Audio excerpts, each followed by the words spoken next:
Welcome friends. तो मैं आज आपको बताऊंगा कि कांस्टेंट फंक्शन क्या होते हैं। ठीक है, तो कांस्टेंट फंक्शन क्या होते हैं और इसका ग्राफ कैसे बनाते हैं। ठीक है, तो इसकी बात करते हैं। तो कांस्टेंट फंक्शन क्या होता है कि हम इसे कांस्टेंट से दिखाते हैं। तो जैसे कोई फंक्शन है, उसमें मान लो सिर्फ जैसे 5 लिखा है या 2 लिखा है या 3 लिखा है। ठीक है, तो ऐसे फंक्शन जिसमें सिर्फ कोई कांस्टेंट संख्या लिख दी, यानी कोई नंबर या गिनती लिख दी है। ठीक है, वो माइनस भी हो सकता है, प्लस भी हो सकता है। तो हम इसे के से डिनोट करते हैं या फिर इसे सी से डिनोट करते हैं।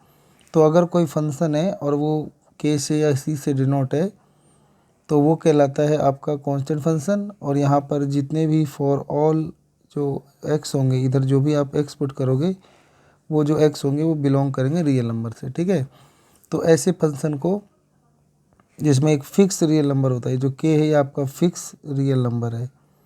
तो एक ऐसा फंक्शन जिसमें एक फिक्स रियल नंबर हो तो उसे बोलते हैं कांस्टेंट फंक्शन। ठीक है, तो कांस्टेंट फंक्शन जो होता है इसमें सारे रियल नंबर आते हैं। ठीक है, तो इसका डोमेन क्या होता है ये बता देता हूँ आपको। ठीक है, इसका डोमेन होता है ऑल रियल नंबर। ठीक है, और इसका रेंज क्या होता है। ठीक है, तो इसका रेंज होता है, इसका रेंज भी समझ लो आप, इसका रेंज सिर्फ वो कांस्टेंट होता है। ठीक है, इसका जो रेंज होता है यही कांस्टेंट होता है, क्योंकि कुछ भी आप पुट करोगे तो आपका रेंज ना वही रहेगा। जैसे एक फंक्शन है एफ एक्स बराबर 2, आप एक्स के लिए यहाँ कुछ भी पुट करो, 1 2 3, तो हमारा आंसर 2 ही आएगा। अगर हम इसका ग्राफ प्लॉट करें और बॉक्स फिल करें तो हमें पता चलेगा, यहाँ एक्स लिखते हैं, यहाँ वाई लिखते हैं। वाई को हम फंक्शन एफ एक्स भी कहते हैं। ठीक है, ये जो एक्स हम मतलब पुट करते हैं वो डोमेन होता है। तो जो हम इनपुट रखते हैं वो आपका डोमेन होता है, और जो आपका आउटपुट आता है वो आपका रेंज होता है। ठीक है, तो हम जितने भी हम इनपुट रखेंगे तो वो एक्स है, यानी वो एक रियल नंबर है, कुछ भी रख लो। तो जैसे हमने यहाँ पे एक्स की जगह मान लो -1 रखा तो वाई वैल्यू 2 ही रहेगी। 0 रखा 2 ही रहेगी, 1 रखा 2 ही रहेगी, दो पुट करो तो 2 ही रहेगा। ठीक है, तो अब इसका ग्राफ देख लेते हैं।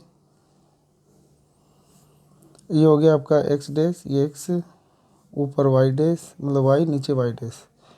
तो ये 2 यूनिट है, 1 और 2।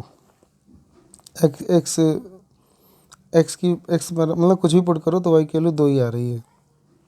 तो यानी अगर हम एक्स की वैल्यू 0 रखें तब भी 2 आ रही है, 1 रखे तब भी 2 आ रही है, 2 रखे तब भी 2 आ रही है, घटा 1 रखे तब भी 2 आ रही है। तो इसको इन सब बिंदुओं को मिलाने से एक्स एक्सिस के पैरेलल जो एक्सिस बनेगा, यही आपका फंक्शन है एफ एक्स बराबर 2 का। ठीक है, तो एफ एक्स बराबर 2 का यही फंक्शन है। ठीक है, तो ये फंक्शन आपका था कांस्टेंट फंक्शन, जिसमें आपको डोमेन याद करना है।